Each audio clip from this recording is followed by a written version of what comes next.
Hello my dear students, तो welcome back to my YouTube channel. स्वागत है आप लोग का हमारे इस यूट्यूब चैनल मौर्या क्लासेस में। तो चलिए, आज मैं आपको सामने बहुत ही स्पेशल चीज़ के बारे में अनाउंसमेंट करने जा रहा हूँ, जो कि आप सभी के लिए बहुत ही अच्छा होगा। जो 11th के 12th के बच्चे हैं उनके लिए तो सबसे ज़्यादा बेनिफिशियल है बाबू। सीधी सी बात है। और जो कंपटीशन के उनके लिए तो बहुत ही अच्छा है, क्योंकि इस बार मैं लेवल ही इतना हाई उठाऊंगा कि इतना गारंटी में कह देता हूँ बाबू कि बिहार के कोई टीचर आपको उतना नहीं पढ़ाएगा। इतना लो से उठाकर इतना हाई ले जाऊंगा कि आप लोग सोच जाइएगा। और प्रैक्टिस भी भरपूर रहेगी। मटेरियल जरूर डालूंगा। और जो आप मुझे ऑफलाइन पढ़ना चाहते हैं तो आप मुझसे कांटेक्ट कर सकते हैं। और जो ऑफलाइन पढ़ना चाहते हैं, आप लोग जो भी व्यक्ति मुझसे ऑफलाइन पढ़ना चाहता है तो वो प्लीज़ कांटेक्ट कर सकते हैं।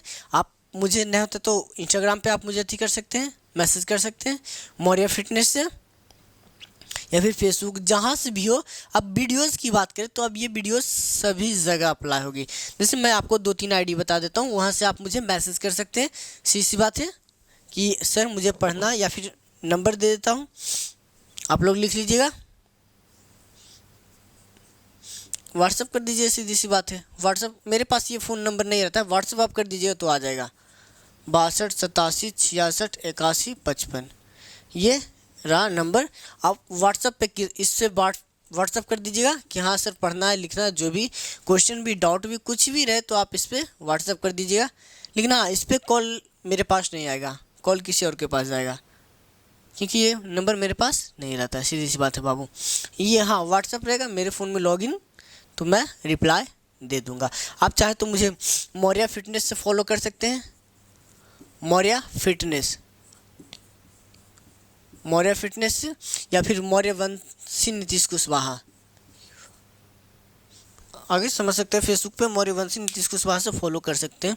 चलिए, तो आज मैं आपके सामने कुछ सिलेबस है जो कि इंग्लिश के मुख्य पॉइंट ऑफ व्यू, अब से हमारी मोहब्बत और आपकी मोहब्बत के बीच में बहुत ही कम दूरी रहेगी, क्योंकि अब आपको भी मेरे साथ पढ़ना है, ना कि अटखेलिया करना है। ठीक है।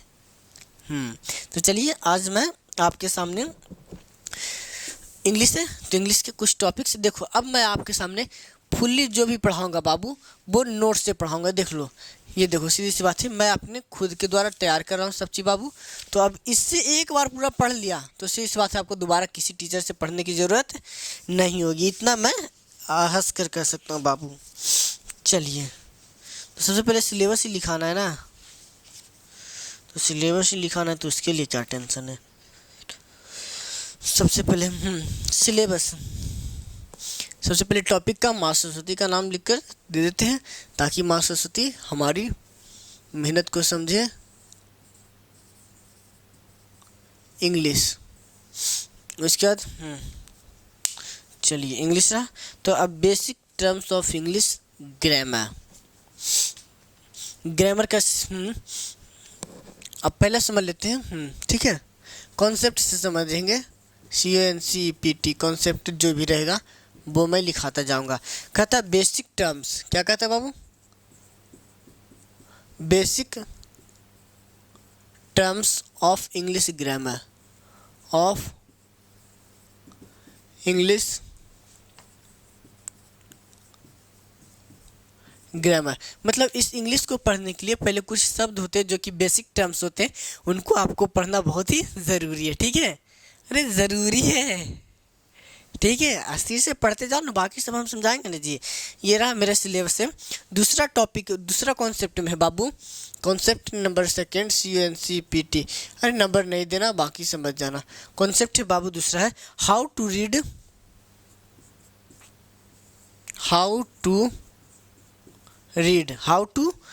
The English, how to read the English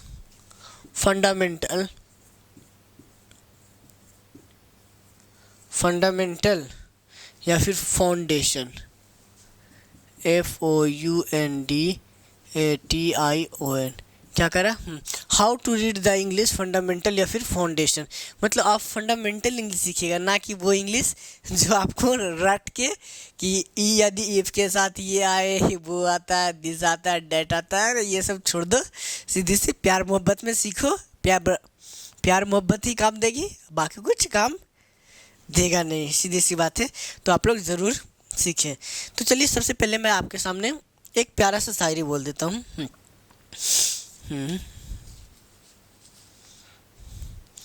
चलिए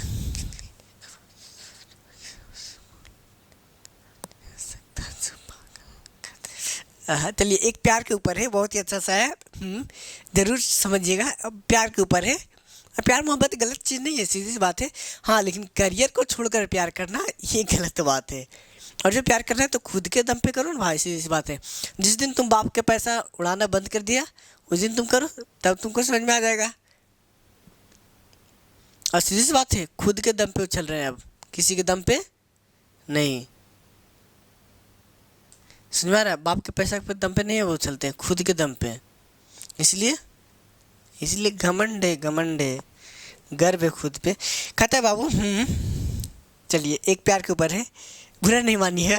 कहता है कि दिल एक बार जिस पर आ गया, बाबा, कि दिल एक बार जिस पर आ गया उसे भूलने को तैयार नहीं हो सकता। कि दिल एक बार जिस पर आ गया उसे भूलने को तैयार नहीं हो सकता, जो पागल ना कर दे वो प्यार नहीं हो सकता। वाह वाह। चलिए ठीक है, सिलेबस डिस्कस कर देता हूँ अब मैं। ये हो गया, इसको ये बेसिक दो कॉन्सेप्ट थे कि पहले बेसिक टर्म्स सीखना आपको है इंग्लिश के, उसके बाद how to read the English fundamental, मतलब इंग्लिश ग्रामर के फंडामेंटल को आप कैसे सीखेंगे, कैसे पढ़ेंगे, वो है। इसको मिटा देता हूँ थोड़ा सा। चलिए अब इसके सिलेबस को डिस्कस करते हैं, ठीक है। स्थिर से समझो जी, बाकी सब हो जाएगा। बस खाली पेशेंस रखो, ये नहीं कि हबर दबर के फिर हम रहेगा तो हबर दबर जाएगा बेटा भीतरे, और कुछ ही हम बोल सकते हैं। हबर में कभी नहीं रहो। तो सबसे पहले की बात करते बाबू, सबसे पहले मैं आपके सामने सिलेबस डिस्कस कर देता हूँ।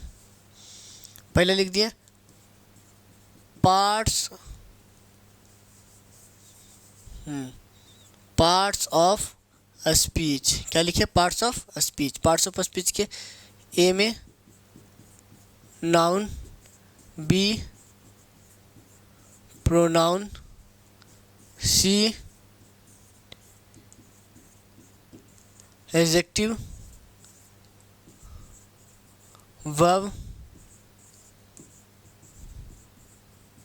Adverb, preposition, G E F G preposition, conjunction H, interjection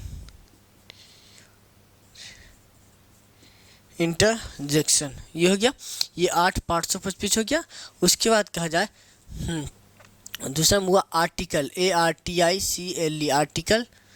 तीसरा में हो गया आपका टेंस, चौथा में वॉइस, पांचवा में QUESTION क्वेश्चन टैग, छठा में narration,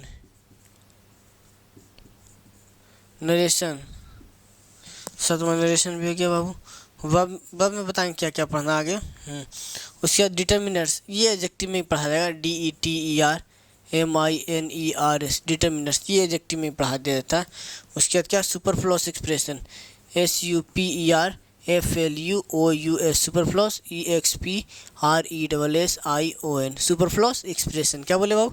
superfluous expression. Superfluous expression मतलब समझता है, जैसे आप लोग लिखते हैं, लिखने के लिए लिख देता है रिस्पेक्टेड सर, आदरणीय सर। अच्छा एक बात बताओ, तुम सर बोल के इज्जत दे ही रहा है तो रिस्पेक्टेड लिख के कुछ ज़्यादा इज्जत दे रहा है जी? नहीं, तो यहाँ रिस्पेक्टेड की ज़रूरत नहीं। जैसे आप लोग लिखते हो बाबू पास्ट हिस्ट्री। अच्छा एक बात बताओ, हिस्ट्री क्या प्रेजेंट की होती है? नहीं, ये ऑलरेडी उसका मीनिंग है। तो वही होता है superfluous expression.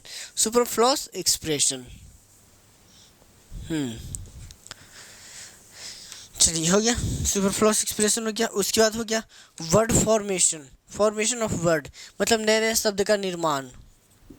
Formation FORMATION, formation of word, formation of word शब्दों का निर्माण। उसके बाद 10 नंबर में सिंथेसिस, SYNTHESIS, सिंथेसिस। उसके बाद होता है 11 नंबर में आ जाता है स्पेलिंग, SPELLING, स्पेलिंग टेस्ट। क्या होता है? Spelling test. 12 नंबर में आ गया आपका cloze test, CLOZE, cloze TEST, cloze test की बात करें ये क्या होता है? तो क्लोज टेस्ट में जैसे मान लिया जाए एक पूरा पैराग्राफ दे दिया, मतलब ये लिखा हुआ है मान लिया जाए, अब इसमें बीच बीच से वर्ड क्या कर देगा? सिस्टमेटिकली रिमूव कर देगा। क्या कर देगा जी? रिमूव कर देगा। उससे क्या कहते हैं? Cloze test. अब आपको इसको भरना है। ये हो गया क्लोज टेस्ट। क्या हो गया? Cloze test. बात समझ में आया? चलिए, अरे अब नहीं समझ में आएगा तो कब आएगा जी? Cloze test. उसके बाद होता है कॉम्प्रीहेंशन का ही ये सेक्शन होता है, बता देंगे आगे, पूरा डिस्कस कर देंगे, कहाँ टेंशन ले लें। उसके बाद होता है PQRS आता है 13 नंबर में PQRS, इसको ABCD करके भी दे देता है कैसे भी। इसका रियल नाम होता है sentence, SENT, sentence rearrangement, RANGEMENT, sentence rearrangement. 14 number में आपका अब लास्ट हो जाएगा MISCELLANEOUS, miscellaneous practice, PRACTIC, practice, यानी मिसलेनियस प्रैक्टिस कराया जाएगा। यानी ये सभी को मिलाकर क्या कराया जाएगा जी? प्रैक्टिस। अब ये टॉपिक आपको क्या करना है? पढ़ना है। क्या करना है? पढ़ना है। अब इन टॉपिक्स के बारे में मुझे एकदम पूरा डिटेल में पढ़ाना है, ये नहीं कि आधा अधूरा पढ़ा दिए कहानी ख़त्म। नहीं, अभी मुझे आपको वोकैब का भी टॉपिक लिखाना है, वोकैब। उसके बाद कॉम्प्रीहेंशन, कॉम्प्रीहेंशन में seen passage, unseen passage, total चीज़ें मुझे करानी है। बस थोड़ा सा पेशेंस रखो और खुद को टाइम दो, कि कहा जाता है जब तक कि खुद को टाइम नहीं दोगे तब तक कि कुछ नहीं होगा। देखो आपको दिखाते हैं, एक बहुत ही प्यारा सा 3 इडियट्स मूवी का सीन है, मतलब अच्छी है, लाइन है कि किसी महान पुरुष ने कहा था, ये क्या बोलता है इसका जी? आमिर खान, हाँ आमिर खान ने बोला था कि किसी महान पुरुष ने कहा कि कामयाब होने के लिए नहीं पढ़ो, कामयाब होने के लिए नहीं पढ़ो, बल्कि काबिल होने के लिए पढ़ो। ज़िंदगी में कभी भी कामयाब होने के लिए नहीं पढ़ो, काबिल होने के लिए पढ़ो। ये नहीं कि नंबर आ रहा है उसके लिए पढ़ो, वो नहीं, काबिल होने के लिए। जैसे मान लीजिए आज हम काबिल हैं तो सीधी बात है, कहीं भी जाएंगे, किसी भी क्षेत्र में जाएंगे तो इतना तो विश्वास है बाबू कि कभी भूखमरी नहीं मरेंगे। जहाँ भी पढ़ा लिखा कर 2-4 रुपया आराम से अपना पेट का पालन जरूर कर लेंगे बाबू, इतना तो कॉन्फिडेंस खुद में है। ठीक है, तो सबसे पहले कहता है, हमेशा कहता है, मैं हमेशा आपको बोलता हूँ कि कभी भी मतलब नंबर के लिए नहीं पढ़ो, कामयाब होने के लिए नहीं बल्कि काबिल होने के लिए पढ़ो, तब तुम आराम से कामयाब हो जाएगा। और एक बात कहता है कि किसी महान पुरुष ने कहा कि कामयाब होने के लिए नहीं पढ़ो बल्कि काबिल होने के लिए पढ़ो। सक्सेस के पीछे मत भागो, सक्सेस के पीछे मत भागो, एक्सीलेंस के पीछे भागो। और जो एक्सीलेंस के पीछे भागते हैं तो सक्सेस झक मार के आपके पीछे आएगी। इसलिए कभी भी एकदम सक्सेस के पीछे एकदम नहीं, एक्सीलेंस, आप जितना अपने आप को बेटर कर सकते हो वो करने का प्रयास करो। ये नहीं कि इतना आ रहा है चलो ये जॉब है तो यही, ना ना ना, एकदम खुद को बेटर बनाने का प्रयास करो। और जो आपको अभी 80% आ रही है तो आप 20% और ऐड करने का प्रयास करो, लेकिन नहीं उतना ही रहना है। अभी यार के बच्चे को क्या है, इंग्लिश से तो साला लगता है दुश्मनी होती है। आप विश्वास नहीं करोगे मेरी इंग्लिश कैसी थी। अभी मुझे सुनता हूँ, पहले का इंग्लिश देखता हूँ और अब का इंग्लिश देखता हूँ तो मुझे रोना आता है। ठीक है, तो इन्हीं शब्दों के साथ आपका गुरु नितेश वर्मा अब आप लोग से विदा लेगा बाबू। ये आप लोग एक बार सिलेबस लिख लीजिए, स्क्रीनशॉट ले लीजिए। अब मैं आपके सामने, ठीक है, बाकी फिर कल पढ़ाएंगे जी। ठीक है, बाकी हमारी मोहब्बत आपके साथ हमेशा रहेगी और हमेशा हमेशा के लिए रहेगी। ठीक है, अब मैं आपके सामने 12th भी पढ़ाऊँगा, 11th भी पढ़ाऊँगा, सब चीज़ पढ़ाऊँगा। टेंशन किस बात की, 2 साल है ना जी, 2 साल भरपूर पढ़ाऊँगा, मेहनत जी जान तोड़ कर पढ़ाऊँगा। खाली बस गारंटी की मौत ना आए, बस मौत जिंदा रह गया तो एकदम पूरा जी जान से पढ़ाएंगे बाबू, इतना कह देते हैं। चाहे जो भी काम हो, ये तुम कसम खा के बोलते हैं कि लाइफ में कुछ भी करना है तो शिद्दत से करो, ताकि कभी भी ज़िंदगी में मलाल ना रहे कि हम ज़िंदगी में ये काम नहीं कर पाए। ठीक है।